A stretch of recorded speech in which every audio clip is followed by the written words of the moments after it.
को भैया डाइन कहा गया है। धन कैसा है? बोले डाइन के समान है।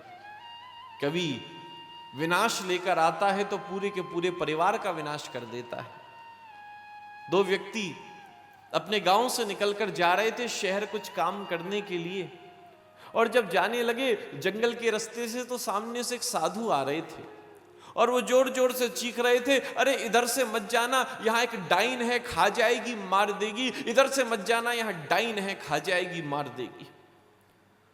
महाराज वो संत कहते हुए चले गए, लेकिन उन दोनों ने सोचा भैया हमें किस बात का डरना। उनके पास बंदूक, दुनाली बंदूक थी। बोले हम तो संत तो निहत्ते अकेले हैं, हम तो दोनों मजबूत हैं, हम देखते हैं कहां से डाइन आ गई। ऐसा कहकर वो आगे चले और जैसे ही घोर जंगल में पहुंचे उसी समय उन्होंने देखा कि बीच में खूब सारा सोना रखा हुआ था। उनकी देखते ही आंखों में चमक आ गई। बोले हो ना हो ये महाराज ये संत नहीं किया है कि भैया वो हमें डराकर कि हम इस रास्ते से नहीं जाएं, हम कहीं और चले जाएं और वो बाद में आकर ये सारा माल ले जाए। ये संत की चाल है। चलो अब तो कहीं और आगे जाने की जरूरत ही नहीं है, अब तो इतना सोना यही मिल गया, अब तो इसको कल सुबह लेकर अपने घर पहुंचेंगे, खूब मस्ती से रहेंगे। दोनों में भैया भाइयों में ये चर्चा हो गई।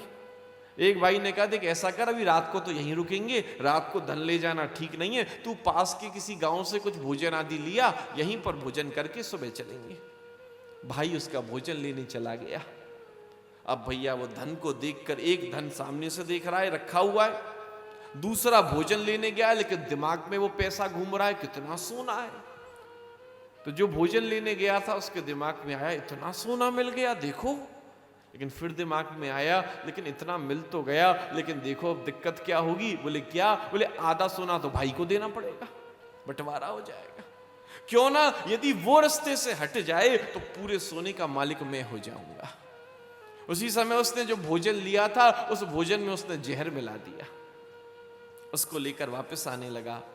इधर जो दूसरा भाई उस धन को देख रहा था उसके दिमाग में आ गया कि बोले ये धन का भी आधा आधा करना पड़ेगा, क्यों ना वो आए और आते ही मैं उसको गोली मार दूं तो पूरा धन मेरा हो जाएगा।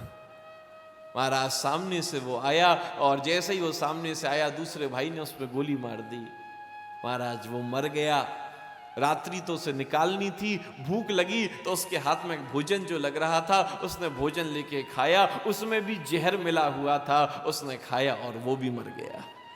पूरे जंगल में आवाज गूंजती रही उस साधु की, आगे मत जाना वहां डाइन है, खा जाएगी, मार देगी। आगे मत जाना वहां डाइन है, खा जाएगी, मार देगी।